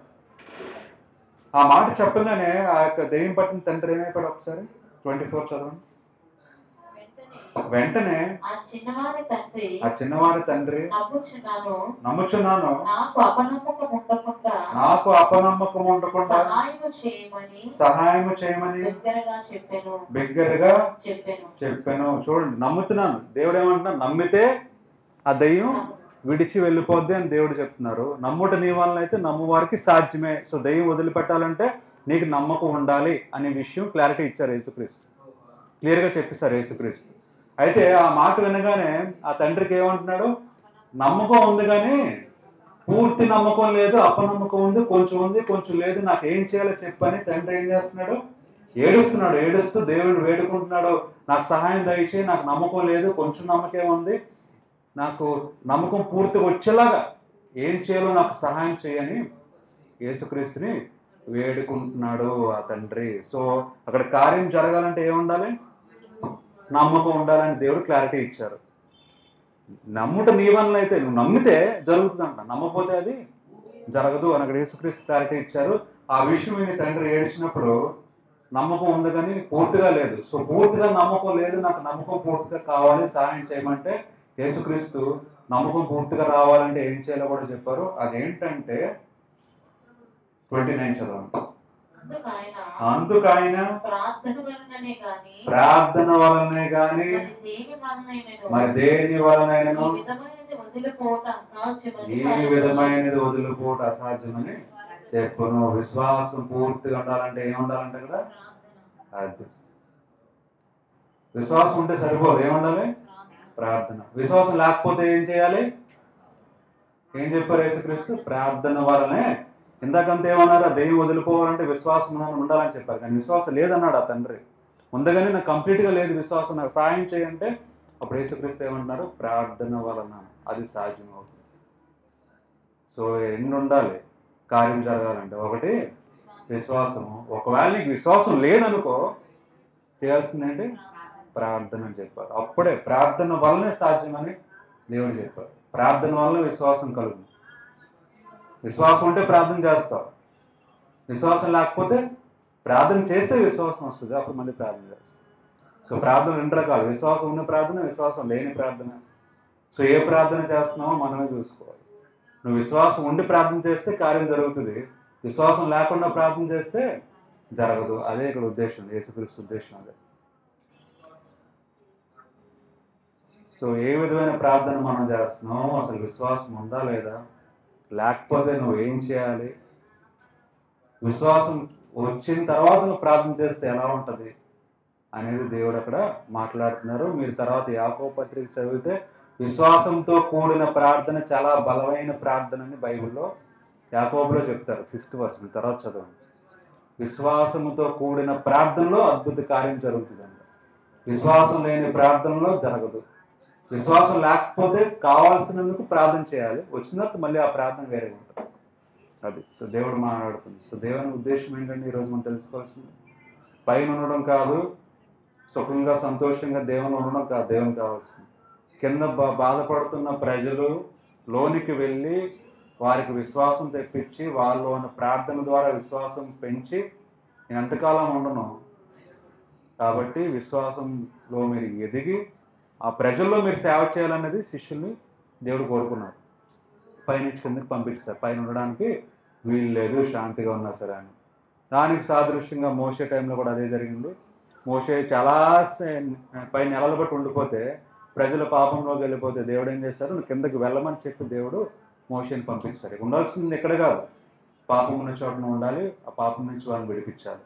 మనం కూడా ఉండాల్సింది ఎక్కడ? ప్రార్థనలో చేయాలి మనం. కానీ చేయాల్సిన పని ఎక్కడ ఉంది?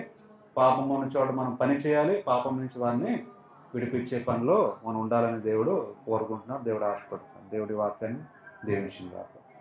ఆమేన్. ఇంకా మూసుకుంటే చిన్న ప్రార్థన చేసుకుందాం. స్తోత్రం దేవా, స్తోత్రం దేవా, స్తోత్రం చెల్లించుకుంటున్నాం తండ్రి. ఈ సమయంలో వాక్యం ద్వారా నడిపించారు తండ్రి, వందనాలు చెల్లించుకుంటున్నాం. విశ్వాసం, ప్రార్థన ఎంతో ప్రాముఖ్యమైన కార్యం జరగాలంటే అనే విషయం మాకు తెలియజేశారు తండ్రి, వందనాలు చెల్లించుకుంటున్నాం. ఈ వాక్యాన్ని బట్టి మీరే బలపరచండి, కాంతి సమాధానంతో మమ్మల్ని నడిపించి మీరే మహిమగంతా పొందుకోమని యేసుక్రీస్తు పరిశుద్ధ నామంలో ప్రార్థనలు వేడుకుంటున్నాం తండ్రి. ఆమేన్. పాట పాడుకుంటూ దేవుని మన కాంతికి సమర్పించుకుందాం.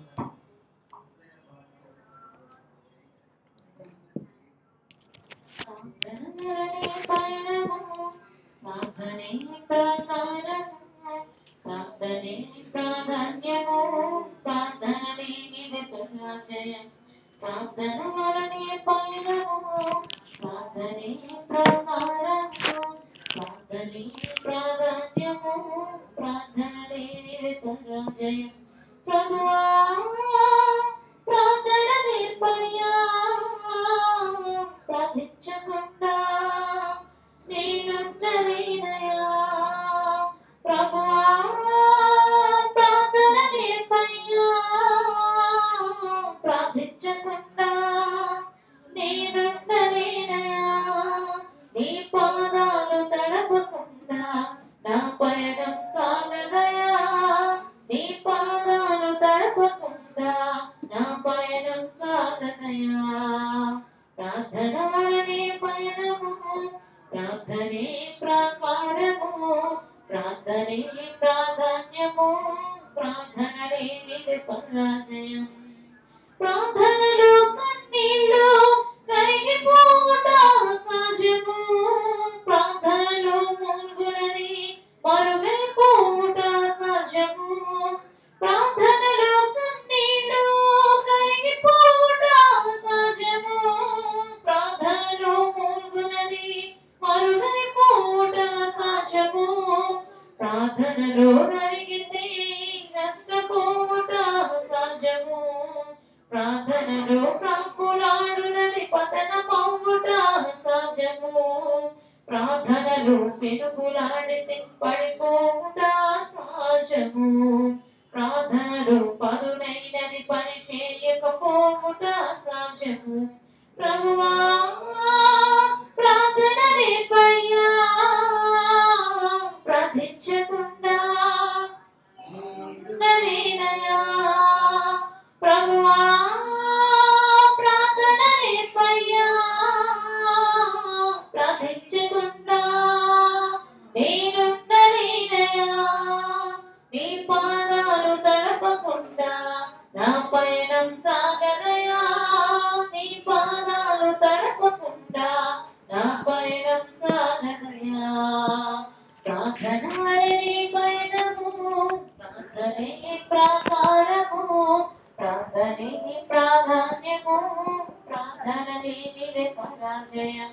ప్రార్థన వలనే పయనము, ప్రార్థనే ప్రాకారము, ప్రార్థనే ప్రాధాన్యము, ప్రార్థన లేనిదే పరాజయం. కానుకలను ప్రార్థన చేసుకున్నాం. స్తోత్రం దేవా, స్తోత్రం దేవా, స్తోత్రం చదువుకున్నాం తండ్రి. సమయంలో కానుకలు వేసిన ప్రతి ఒక్కరిని దీవించండి, వారి కుటుంబాన్ని దీవించండి, బలపరచండి తండ్రి. వాళ్ళని కానుకలు కూడా మీరు బ్లెస్ చేసి మీకు వాడపడ్డానికి మీ కృపను చూపించినాను. మీరు నైనా దాంతో పొందుకోమని యేసుక్రీస్తు పరిశుద్ధ నామంలో ప్రార్థన వేడుకుంటున్నాం తండ్రి. ఆమేన్. ప్రకటనలో మరి ప్రార్థన ఇప్పుడు అయిన తర్వాత ప్రభావ భోజనం ఉంటుంది, అందరూ సిద్ధపడి తీసుకోవాల్సిందిగా మనం చేసుకుంటున్నాం. వచ్చే ఆదివారం అదేవిధంగా మార్నింగ్ ఆరాధన ఉంటుంది, అందరూ గమనించి రావాల్సిందిగా మనం చేసుకుంటున్నాం. ప్రార్థన చేసుకుందాం. చివరి ప్రార్థన చేసుకొని ఆశీర్వాదం తీసుకుని మన ప్రభావ భోజనం తీసుకొని ముగించుకుందాం. స్తోత్రం దేవా, స్తోత్రం దేవా, స్తోత్రం చెల్లించుకుంటున్నాం తండ్రి. సమయంలో సంఘం కొరకు, సంఘ సభ్యుల కొరకు ప్రార్థన చేస్తున్నాం తండ్రి. ఇంతవరకు నడిపించారు తండ్రి, మనం చెల్లించుకుంటున్నాం. సమయంలో తండ్రి మన అంకుల గురించి అలాగే వజ్రాంటి గురించి ప్రార్థన చేస్తున్నాం. అతన్ని దీవించండి, బలపరచండి.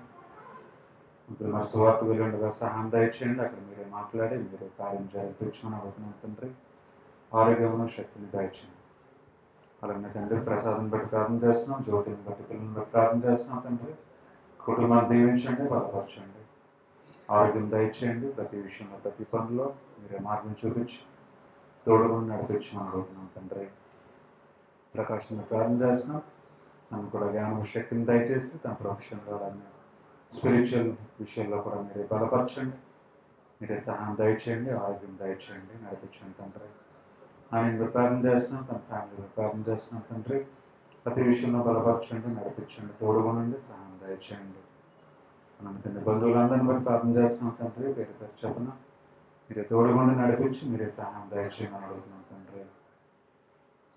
పాలన ప్రార్థన చేస్తున్నాం, సూర్యకాండంలో ప్రార్థన చేస్తున్నాం తండ్రి. ఇతన్ని దీవించండి. చేసే ప్రతి పనిలో మీరే మార్గం చూపించండి, మీరే బలపరచమని అడుగుతున్నాం తండ్రి. ఆరోగ్యం దయచేయమని అడుగుతున్నాం.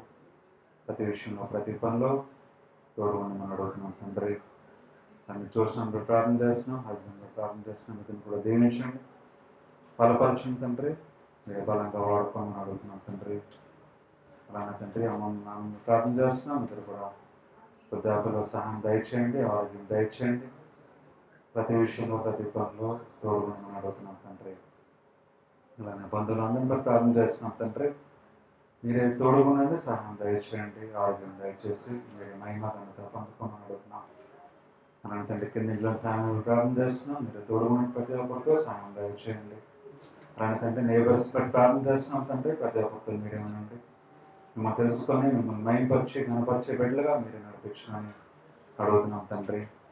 ఈ బిల్డింగ్ని మీరు ఎక్కడ చాటును భద్రపరచండి తండ్రి. యొక్క సంఘాన్ని దీవించండి, మీ చిత్తం ప్రకారం నడిపించండి, బలంగా వాడుకోండి తండ్రి. ప్రతి ఒక్కరిని అలానే తండ్రి ఆమెను బట్టి ప్రార్థన చేస్తున్నాను. ఆమె కూడా ఆరోగ్యం దయచేయండి, ఆ నీరసం తీసేయండి, వీక్నెస్ తీసేసి సంపూర్ణ ఆరోగ్యం దయచేయమని అడుగుతున్నాం తండ్రి. దయచేస్తున్నాను, చెల్లించుకుంటున్నాను. ప్రతి చోట ప్రతి పనిలో ప్రతి విషయంలో మీరే తోడుకొని నడిపించి మీరే బలపరచమని అడుగుతున్నాం తండ్రి. అలానే తమ్ముని బట్టి ప్రార్థన చేస్తున్నాం తండ్రి. జ్ఞాన శక్తిని బలము ఆరోగ్యం దయచేయమని అడుగుతున్నాం. మీ చిత్తం ప్రకారం నడిపించి బలపరచమని అడుగుతున్నాం తండ్రి. అలానే నా గురించి ప్రార్థన చేస్తున్నాం తండ్రి. మీరు తోడుగా నుండి సహాయం దయచేయండి, ఇంకా జ్ఞానంతో నింపి బలంతో నింపండి, ఆరోగ్యంతో నడిపించండి తండ్రి. ఇంకా మీ కొడుకు సువార్త ప్రకటించటకు కావాల్సిన జ్ఞానం శక్తిని దయచేయమని అడుగుతున్నాం తండ్రి. ప్రతి బంధకం నుంచి విడిపించి శాంతి సమాధానం దయచేయమని అడుగుతున్నాం. అలానే తండ్రి ఎక్కడైతే సంఘాల్లో ప్రార్థన జరుగుతున్నాయో ప్రతి సంఘం గురించి ప్రార్థన చేస్తున్నాం తండ్రి. మీరే ఉండండి, మీరే బలపరచండి, మీరే తోడుగుండండి, ప్రతి ఒక్కరితో నడిపించమని అడుగుతున్నాం. అలానే ఫ్రెండ్ గురించి ప్రార్థన చేస్తున్నాం తండ్రి. హరికృష్ణ గురించి తను కూడా స్వస్థత దయచేస్తున్నాం తండ్రి. వందనాలు చెల్లించుకుంటున్నాను. సంపూర్ణ స్వస్థత దయచేసి మరి తిరిగి మీరు విశాఖపట్నం తీసుకొస్తున్నారు తండ్రి. వందనాలు చెల్లించుకుంటున్నాను. ఇంకా మీరు విశ్వాసం నుంచి ఇంకా బలపడి ఇంకా తనకు శాంతి సమాధానం ఫైనాన్షియల్ సమస్యల నుంచి మీరు విడుదల దయచేసి మీరే సంతోషంతో మీరు తీసుకొస్తున్నారు తండ్రి. మేము వందనాలు చెల్లించుకుంటున్నాం తండ్రి. ఇంకెవరైతే తండ్రి హాస్పిటల్లో ఇబ్బంది పడుతున్నారో తండ్రి, అనారోగ్యంగా ఉన్నారో, ఎవరైతే ఒంటరిగా ఉన్నారో, ఎవరైతే డిప్రెషన్లో ఉన్నారో, ఎవరైతే తండ్రి కష్టాల్లో నష్టాల్లో ఉన్నారో తండ్రి, తిండి లేని వాళ్ళు అందరి గురించి ప్రార్థన చేస్తున్నాం తండ్రి. ప్రతి ఒక్కరు మిమ్మల్ని తెలుసుకొని మిమ్మల్ని ఆశ్రయించి తండ్రి మీ యొక్క జీవితము సమాధానము శాంతిని పొందుకొని సంతోషంగా ఉండేలా మీరే నడిపిస్తున్నందుకు వందనాలు చెల్లించుకుంటున్నాం తండ్రి. దేశం గురించి ప్రార్థన చేస్తున్నాం, రాష్ట్రం గురించి ప్రార్థన చేస్తున్నాం. శాంతి సమాధానంతో నింపండి తండ్రి. మంచి జ్ఞానం దయచేయండి. రాజకీయ నాయకులు మీరే తోడుగుని బలపరచమని అడుగుతున్నాం తండ్రి. అలాగే ఎవరైతే మర్చిపోయిన ప్రతి ఒక్కరి గురించి ప్రార్థన చేస్తున్నాం తండ్రి. తోడుగా మీరే ఉండి సమాధానం అందరికీ దయచేసి బలపరచమని మీరే వాతావరణం కూడా మీ ఆధీనంలో ఉంచుకున్న తండ్రి. ఏ విధమైన ఇబ్బందులు లేకుండా మీరే తండ్రి సహాయం దయచేయండి. యేసుక్రీస్తు పరిశుద్ధ నామములో ప్రార్థన వేడుకుంటున్నాం తండ్రి. ఆమేన్.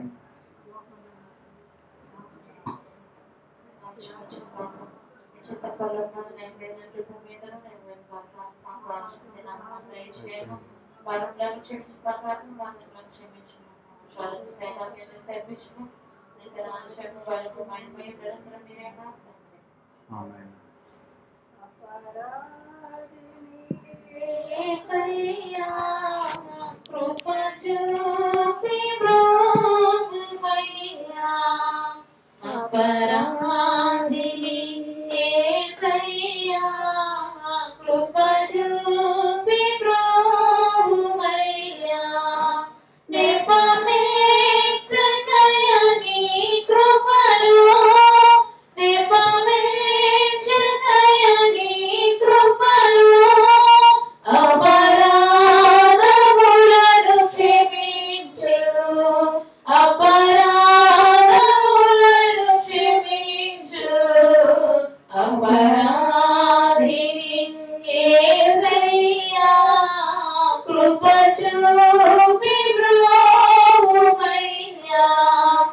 సిలువాకు నిన్ను నీగొట్టితిని, తులువారగా చేరితిని. సిలువాకు నిన్ను నీగొట్టితిని, తులువారగా చేరితిని. కలుషములను మోపితిని, కలుషములను మోపితిని. దోషుడనీగు ప్రభువా, దోషుడనీగు ప్రభువా, అపరాధిని యేసయ్యా కృప చూపి బ్రోవయ్యా. శిక్షకు పాత్రుడనయ్యా, రక్షణ తెచ్చితివయ్యా. శిక్షకు పాత్రుడనయ్యా, రక్షణ తెచ్చితివయ్యా. ఆక్షయ భాగ్యమునియా, ఆక్షయ భాగ్యమునియా. మోక్షము చూపితివయ్యా, మోక్షము చూపితివయ్యా. అపరాధిని యేసయ్యా, కృప చూపి బ్రోవయ్యా. ఎవరైనా కంటి చూపు ద్వారా కానీ, నోటి మాట ద్వారా కానీ, నడతల వలన కానీ, ఆలోచన వలన కానీ, తెలిసి తెలియక ఏమైనా తప్పు చేసినట్లయితే ఇప్పుడే మనము దేవుని సన్నిధిలో మోకరించి మౌనముగా మనల్ని మనము పరీక్షించుకొని, మనల్ని మనం పరిశీలించుకొని వాటిని దేవుని సన్నిధిలో ఒప్పుకుందాం. కొద్ది నిమిషాలు మౌనంగా మనల్ని మనం పరీక్షించుకుందాం.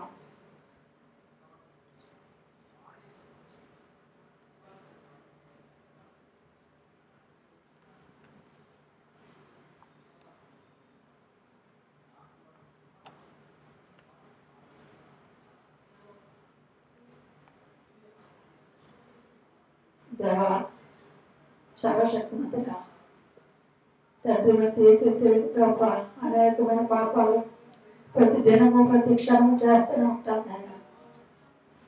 తండ్రి వారన్నింటినీ కూడా ప్రభు క్షమించాను నాయన. ప్రభు అప్పుడు తీసుకుంటాను ఎవరి రక్తంలోనైనా కార్యక్రమం అందించున్నాను తండ్రి. మీ శరీరం ద్వారా మా శరీరంలోని సమస్త అంధకార శక్తులు ప్రభు దయపరచమని అడుగుతున్నాను. మేము శరీరం ద్వారా కానీ మా యొక్క క్రియల ద్వారా కానీ ప్రభు, మా చూపుల ద్వారా కానీ, ఆలోచన తలంపు ద్వారా కానీ ప్రభు, ఉదయంతో కానీ చేసిన తప్పులన్నీ కూడా తండ్రి మీరు క్షమించి ప్రభు, నీ యొక్క శరీరాన్ని నీ యొక్క రక్తాన్ని తీసుకోవడానికి మాకు కృపను అనుగ్రహించమని బ్రతిమాలి అడుగుతున్నాం తండ్రి. ఆమేన్.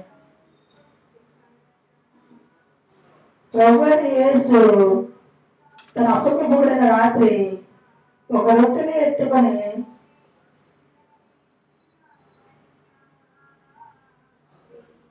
దానిని విరిచి కృతజ్ఞతలు చెల్లించి, ఇది మీ కొరకైన నా శరీరము, నన్ను జ్ఞాపకం చేసుకున్నట్టుగా దీనిని చేయడని చెప్పాను.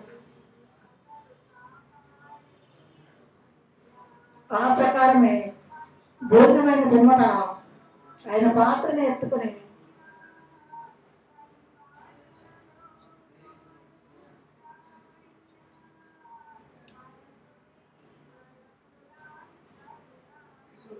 ఈ పాత్ర నా రక్తంలోనైనా కొత్త నిబంధన, మీరు దీనిలో త్రాగినప్పుడల్లా నన్ను జ్ఞాపకం చేసుకున్నట్టుగా దీనిని చేయడం చెప్పాను. మీరు రొట్టెను తిని పాత్రలను త్రాగినప్పుడల్లా ప్రభువు వచ్చే వరకు ఆయన మరణమును ప్రచురించుదురు. కాబట్టి ఎవరు అయోగ్యంగా ప్రభు యొక్క రొట్టెను తినో లేక ఆయన పాత్రలను త్రాగనో మన ప్రభు యొక్క శరీరమును కూర్చు రక్తమును కూర్చు అపరాధేను. కాబట్టి ప్రతి మనుషులు తను పరీక్షించుకున్నాను. అలాగ చేసి ఆ రొట్టెను తిని ఆ పాత్రలోనిది త్రాగవలను. మీ దగ్గరికి వస్తుందని తీసుకొచ్చుకోవచ్చు.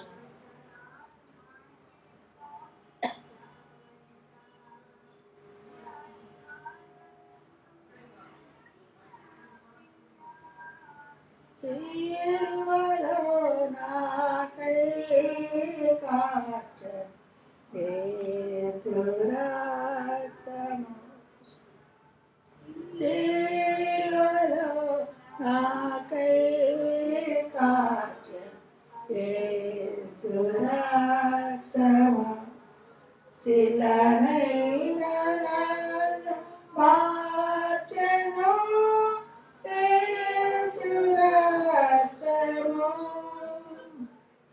శిలనైన నన్ను మార్చెను యేసు రక్తము, యేసు రక్తము, ప్రభు యేసు రక్తము, యేసు రక్తము, ప్రభు యేసు రక్తము, అమూల్యమైన రక్తము, యేసు రక్తము, అమూల్యమైన రక్తము, యేసు రక్తము. ప్రభా పుణ్యమైన ప్రభా, నీ యొక్క శరీరము తిన ప్రభా, నీ యొక్క రక్తాన్ని త్రాగని సిద్ధపరచండి ప్రభా. వాళ్ళలో అతని నూతన క్రియలు చేయమని అడుగుతున్నా ప్రభా. తండ్రి మీ యొక్క సమస్తమైన అంధకార శక్తులు అయిపోయినాయి తండ్రి. యేసయ్యా మీ యొక్క శరీరం తండ్రి, మా శరీరం తండ్రి ఈ శక్తినిచ్చి నడిపించండి, బలాన్నిచ్చి నడిపించాలి. మీ రక్తం ద్వారా తండ్రి, మా హృదయంలో తండ్రి సమస్తమైన కల్మషములు తీసివేసి ప్రభా తండ్రి మీరే సహాయం చేసి నడిపించమని ఈ ప్రార్థన మా ప్రభు యేసుక్రీస్తు గారికి వేడుకొంచున్నాం తండ్రి. ఆమేన్.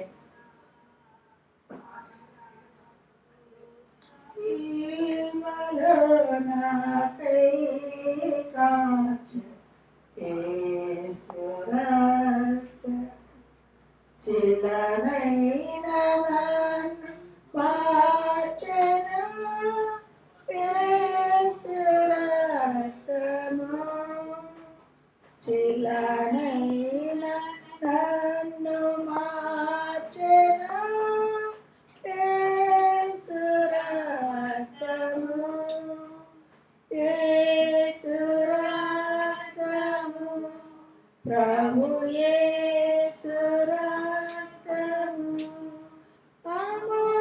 అమూల్యమైన రక్తము, యేసు రక్తము, అమూల్యమైన రక్తము, యేసు రక్తము, సిల్వలో నాకై కాచెను యేసు రక్తము, సిల్వలో నాకై కాచెను యేసు రక్తము.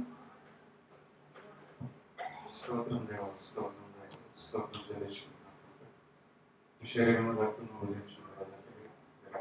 శరీరం బట్టి మమ్మల్ని పరీక్షించుకుంటే ప్రతి విధమైన పాపమును మీ వ్యతిరేకమైన ప్రతి క్రియలను కూడా విడిచిపెట్టి మీ బిడ్డగా మీ సాక్షులుగా విశ్వాసంతో జీవించడానికి మీ కృపను చూపించి నడిపిస్తున్నాను.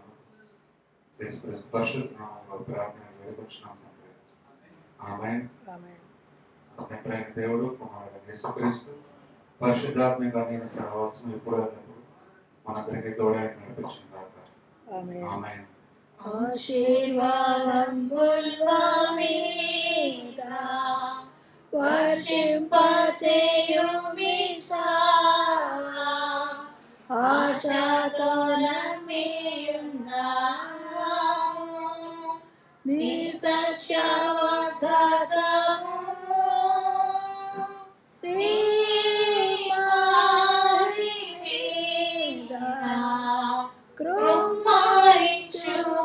దేవా కమ్మారా ప్రేమ వర్షాకుల్ కృమ్మాయించుము దేవా. ఆమేన్. Praise the lord.